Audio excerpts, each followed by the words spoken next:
to the struggle. And tonight, this is a Russell Brand free zone. We are growing sick and tired of middle-aged blokes we once thought were cool being revealed as COVID deniers, sex-obsessed and disrespectful toward Danny Minogue. If Danny Minogue calls you a vile predator, you're toast. Speaking of thick-cut loaves, the Brownlow medal for the fairest and best in AFL is happening tonight as we speak. And if you're watching Channel 31 right now and not the Brownlow, you likely don't know anything about that whole sport thing either. Luckily, we know a cute capitalist couple who happens to like balls. Sports fans, it's that time of the year. Get excited because it's Finals footy!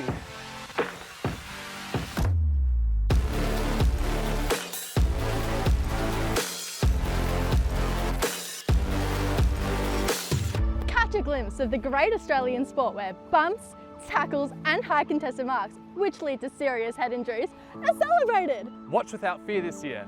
The AFL has implemented strict concussion protocols, which teams kinda, sorta, sometimes follow. So the likelihood of a brain disorder like chronic traumatic encephalopathy is totally way less likely. For example, Port Adelaide got that $100,000 fine for naughtily trying to dodge adhering to that concussion protocol. Take the Maynard case for example. They took that very seriously, with a biomechanist and neuroscience expert speaking at the tribunal after Angus Brayshaw was knocked out cold for minutes and minutes. Didn't Maynard get off? Yeah, but having a tribunal shows the AFL was at least concerned. True. Sometimes the umpires even call high tackles to protect the players. Too bad it's always against my favourite team. Oh, Ken, one day your team will make the top 8. I should have just kept playing. I used to be ruckman, Ken. Yeah, and look how you turned out. Perfectly fine. Ken, it's your line. So tune into the AFL Grand Final, the world's greatest game. Go Australia. On that note, Sam Newman, we are looking at you. If anyone you know is a man of a certain age, struggling to filter his feelings and words to appropriate cultural norms, and is a survivor of a certain time of Aussie rules history, please feel free to call Sam Stoppers on 1300 Shut Up. Anyway, call me a nuntium prevaricator. That's a newsbreaker in Latin, not a Harry Potter spell. There's a new trend on TikTok. People are recording interactions with men and asking them how often they think about the Roman Empire, or to share the last time they thought about it. Turns out men have nothing else on their minds except big busts and big pillars, apparently. If you're staring at me now, thinking not all men, well, we've sent Rav out and about to seek out the truth. Thanks, friend. Everyone on TikTok has been asking their boyfriends how often they think about the Roman Empire. Considering I don't have a boyfriend, I'm just going to go ask some random strangers. How often do you guys think about the Roman Empire? Never. Never. Never? Well, these are important things. Do you not think you should be thinking about it? Well, why don't you think about it? Because, Every night? Every night? Yeah, we talk about it all the time. How often do you think about the Roman Empire? Oh, just once. Just once in your whole life. Do you hate Italy? No, my best friend's from Italy. I love Italy. You don't hate Italy, your best friend's from Italy, but you don't think about the Roman Empire. I don't. How often do you think about the Roman Empire? Not at all. These are important things. Don't you think you should be thinking about it? I don't really believe in them. No. You don't believe in history? At least once a month, I think. That's a lot. Yeah. What is there to think about? I don't know, Tom, what's there to think about? Go on, Tom.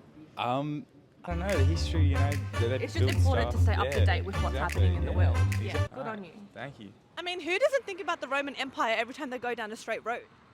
Not very often. Not very often. Pretty often. I actually collect Roman coins. Why? So why do you not know about the Roman Empire? Do you hate Rome? A little bit, yeah. Why are you friends with him then? Not many reasons. Just by default. 6 to 12 times a day. A day? Yeah, I aspire to you? be like that every day. You aspire to fight every day? Yeah. This construction's taking forever, but I guess Rome wasn't built in a day, right? Men. So a brave soldier has taken to the London tubes and committed the most brazen act of them all. She filmed herself in public and then posted it. Yep, she shamelessly decided to start filming her TikToks on the train, dancing in front of complete strangers, and has started what can only be described as the most prolific social movement of this week. People across the globe are getting their phones out and following in her footsteps. And it seems like the momentum has travelled all the way from Waterloo to Grand Central to Frankston.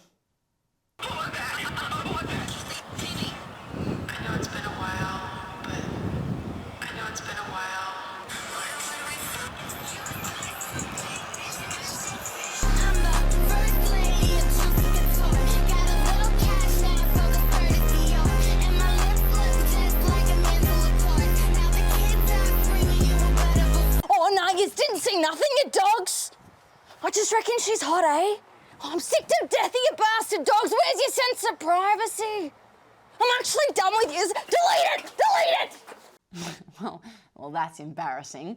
Well, with school holidays continuing this week, our toxic positivity correspondent has decided to lead a fun scavenger hunt for the kids. A big chunk of ice from the Antarctic, the size of the Northern Territory, has disappeared. Guys, it's gone missing. Quick, we have to find it. Where's the missing ice gone? Oh God, I don't know. Quick, where's the missing ice gone? The missing ice? Yeah. The f do you mean? Don't worry, guys, because I'm reporting the ice missing. So we are on the hunt. We're not going to have a repeat of the Titanic. There's absolutely nothing to worry about because we are going to find this misplaced ice. We're going to save the day, guys. Yay! Now everyone can know that the ice is missing and we can all help each other. Yay! I just love teamwork. Wait, didn't the ice just melt because of global warming? Teamwork! Okay, so maybe a not so fun scavenger hunt. Oh, sorry folks, I've just been notified we're interrupting this broadcast to bring you an important alert from Victoria Police. Good evening. Police are concerned about the welfare of a Melbourne woman who we fear may have been taken hostage. Witnesses have reported seeing her recently wearing a pillow, a lampshade and a throw rug. If anyone has seen this piece of furniture, please contact your local council to arrange a hard rubbish collection. Thank you. Wait, that was actually kind of like a pretty cute fit. Oh, sorry. We're off to a break. Hi there. How would you like to spend your afterlife? In your childhood backyard? Among the sand at your favourite beach? Amidst the tinea of an Ibiza pool party? Well, we know two boys with some opinions on how to properly honour and see off your mate. 1, 2, 3, 4.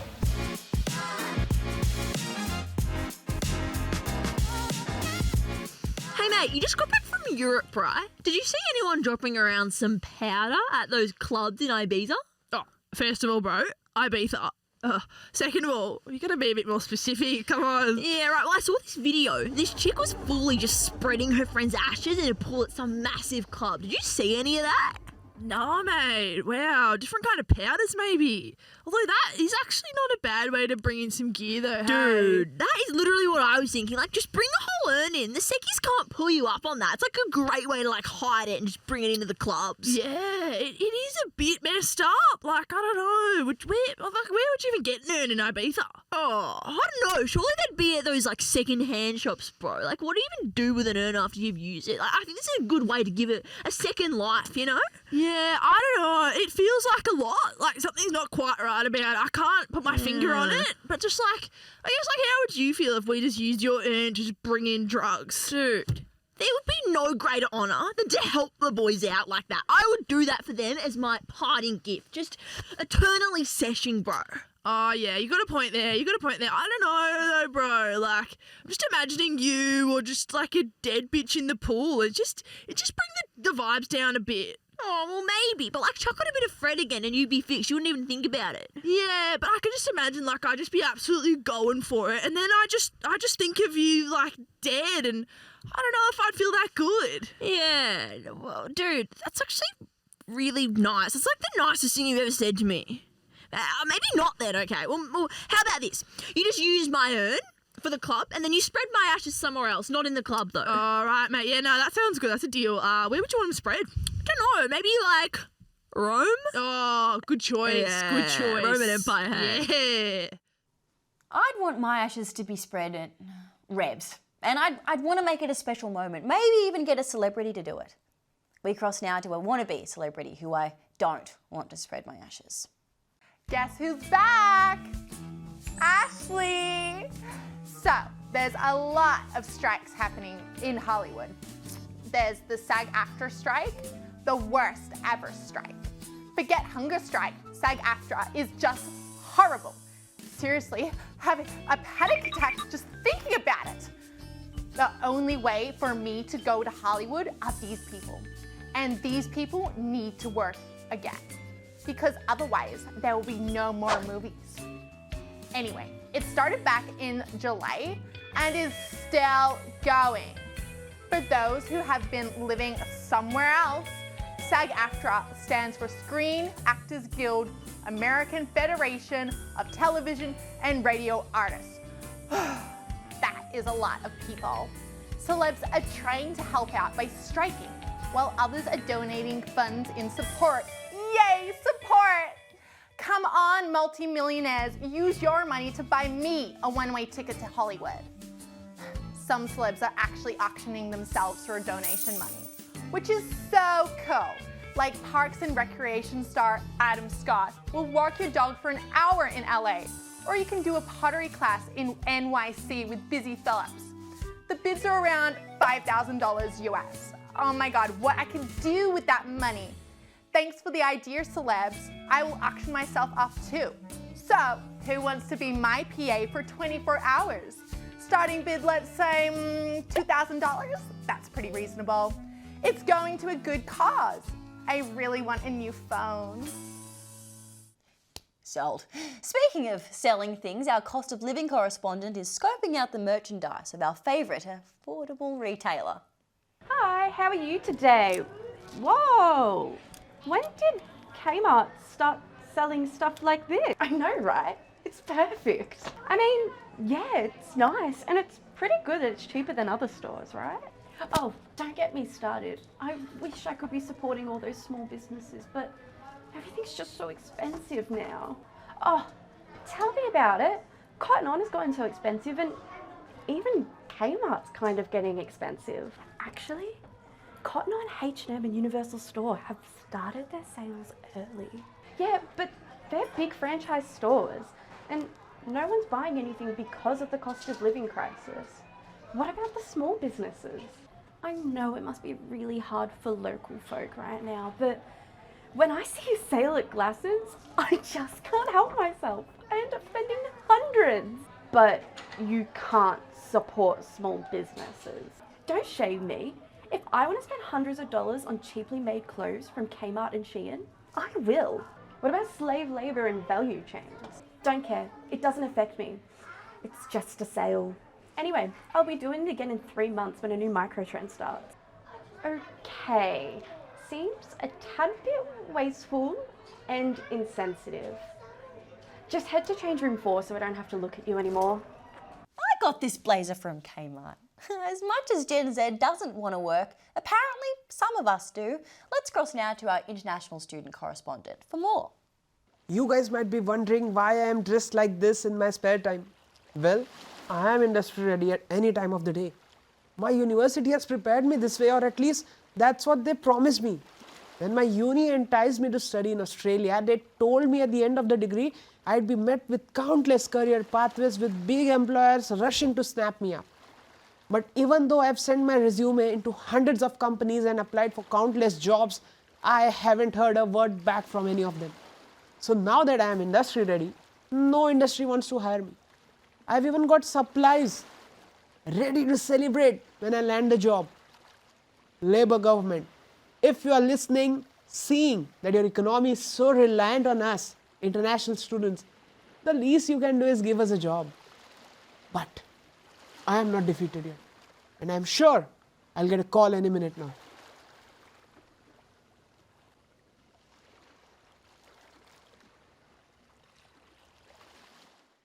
Hopeful scenes down there. Well, let's go to a break now to make ourselves feel better.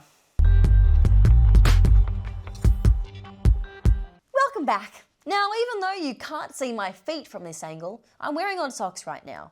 Why? Well, I don't know why. I always seem to put matching socks in the washing machine, but never have they ever managed to both come out together. One of them always goes missing. It's a devastating but painstakingly true reality for over half of the population, but I've heard Samara, our ASMR correspondent, might have some answers for us. Hi guys, it's Samara ASMR here with your weekly dose of non-noisy news. Non-noisy news, non-noisy news, non-noisy news. So, when's the last time that you lost something? And what did you lose? Was it a jumper? Was it your this? Was it your wallet or was it your phone? And did anyone help you, yes, you, look for your misplaced item? Did you find it? Well, either way, I can make you feel better about yourself, because I bet when we compare your carelessness to the carelessness of the US military, you would certainly come out on top, because this week the US military somehow managed to lose an entire fighter jet. They managed to lose this airborne F-35 fighter jet. This bizarre incident happened after the pilot ejected themselves after a mysterious mishap. But fear not, the pilot was fine. They parachuted themselves to safety.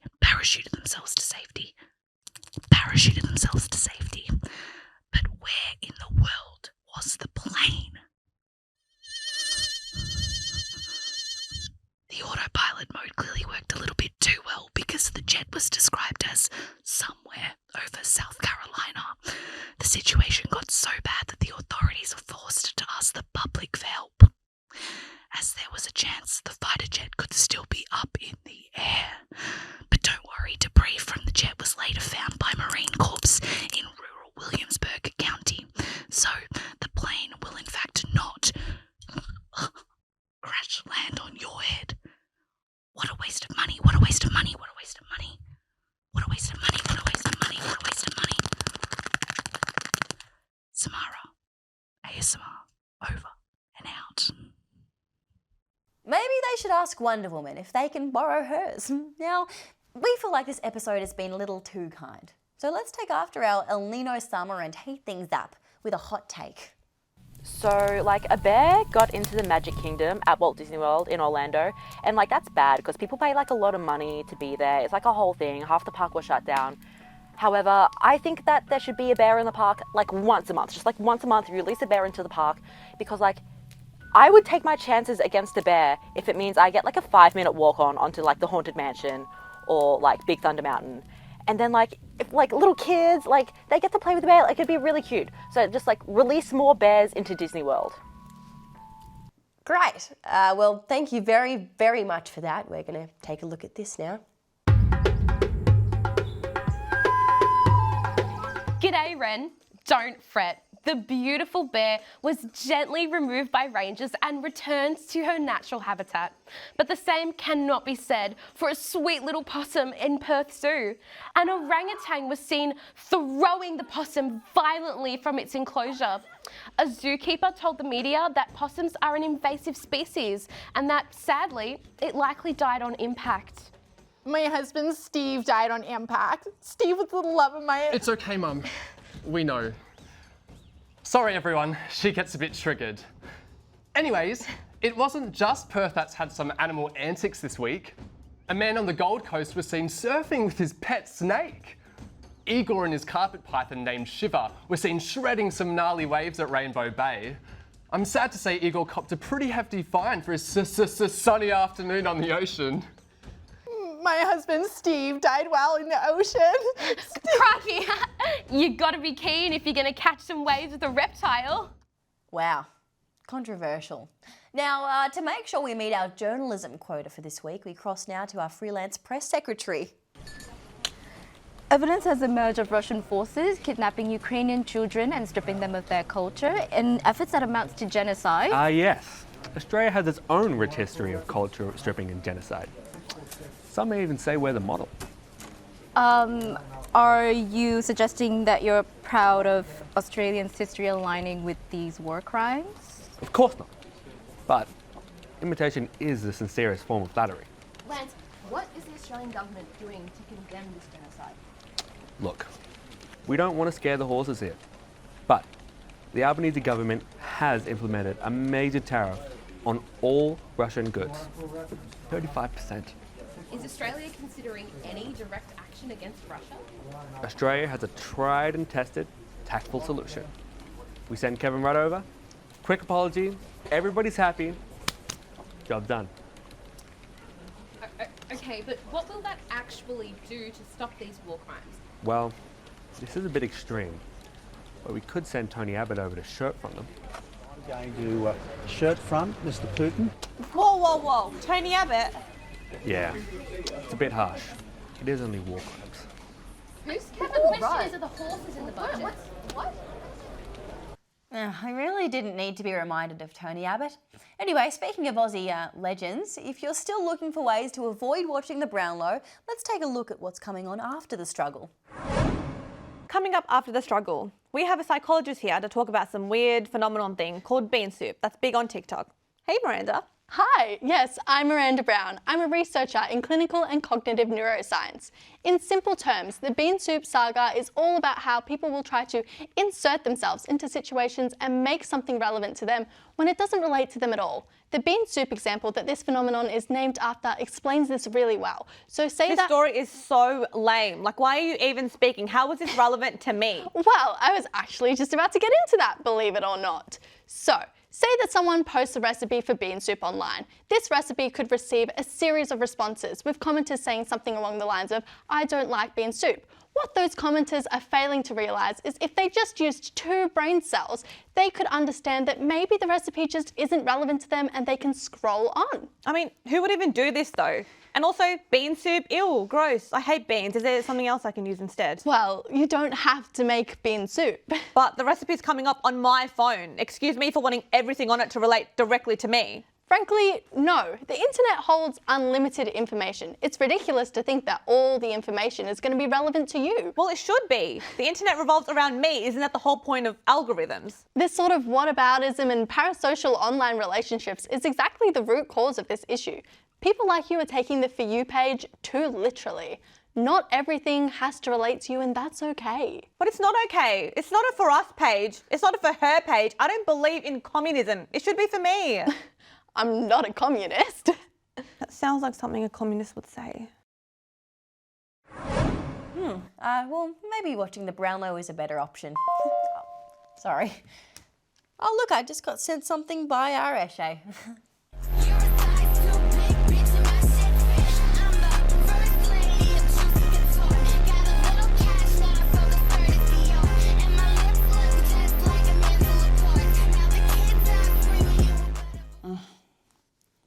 The struggle. It's real.